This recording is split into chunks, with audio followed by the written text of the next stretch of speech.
బ్రాహ్మణి గారికి సీమంతం జరుగుతుంది. అవునండి, అవునండి. చాలా లేటుగా వచ్చారు. వచ్చి మళ్ళీ వెంటనే అవును, వెంటనే బయలుదేరి చుట్టాలు అందరూ ఉంటారుగా, సన్నిహితులు అవును, అవును. అందరికి చెప్పేసి వైజాగ్ ఆ రోజుకి ఇంకా వైజాగ్ దగ్గర తాకినట్టు లేదు. వైజాగ్ వైపు వెళ్తా ఉంది అనుకుంటా తుఫాను. తాకింది. రాత్రికి సాయంత్రానికి తాకింది. వైజాగ్ బయలుదేరారు. అవును, వైజాగ్ బయలుదేరారు. అక్కడ వాతావరణం బాగాలేదంటే రాజమండ్రిలో దిగిపోయి బై రోడ్ వెళ్ళారని చెప్పారు. అదే సమయంలో ప్రతిపక్ష నాయకుడు జగన్మోహన్ రెడ్డి ఇక్కడ హైదరాబాద్ ఏఎంబి మాల్లో సినిమా చూస్తూ ఉన్నారు.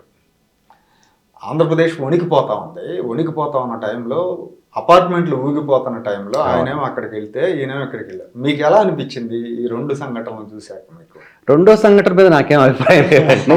నా కన్సర్న్ అంతా కూడా మొదటి సంఘటన గురించి. అంటే అంతా నేను ఆ వ్యాసంలోనే ఒక చోట ఏం మెన్షన్ చేశానంటే, ఒక అల్లకల్లోలమైనటువంటి సంఘటన ఏదన్నా జరిగినప్పుడు, అది కాల్పులు కావచ్చు, ఒక రోడ్డు ప్రమాదం కావచ్చు, లేకపోతే ఒక రైలు ప్రమాదం కావచ్చు, లేకపోతే హుద్ లాంటి ఒక అత్యంత ఘోరమైనటువంటి తుఫాను కావచ్చు, వచ్చినప్పుడు జరిగేది ఏంటంటే అక్కడున్న వాతావరణం సెటిల్ అవ్వటానికి కనీసం 2 రోజులు 3 రోజులు పడుతుంది.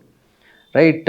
క్షతగాత్రులందరినీ తీసుకెళ్ళటము, బాడీస్ని తీసేయటము, పోలీసులు, డాక్టర్స్, హాస్పిటల్స్, కొన్ని వందల అంబులెన్సులు, అదంతా కొంచెం కొద్దో గొప్ప సెటిల్ అయిన తర్వాత ప్రోటోకాల్ వాళ్ళు ఇక రావచ్చు సార్ అని అన్న తర్వాత ముఖ్యమంత్రి అయినా ప్రధానమంత్రి అయినా ఎవరైనా కానీ వచ్చి అక్కడుండి కాస్త శ్రద్ధాంజలి పలికి ఎక్స్గ్రేషియా ఏదో ఒకటి ప్రకటించి మేము అండగా ఉంటామని చెప్పేసి వెళ్తారు.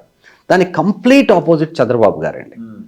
సో జరిగిన సంఘటన జరుగుతుంది అనేటువంటి అనుమానం ఆయనకు వచ్చినప్పుడే వెంటనే బయలుదేరాలి, వెళ్ళిపోవాలి. మీరు రాసింది చదువుతుంటే ఈయన తుఫానికి ఎదురెళ్ళాడు అన్నంత ఎగ్జాక్ట్లీ తీసుకొచ్చారు.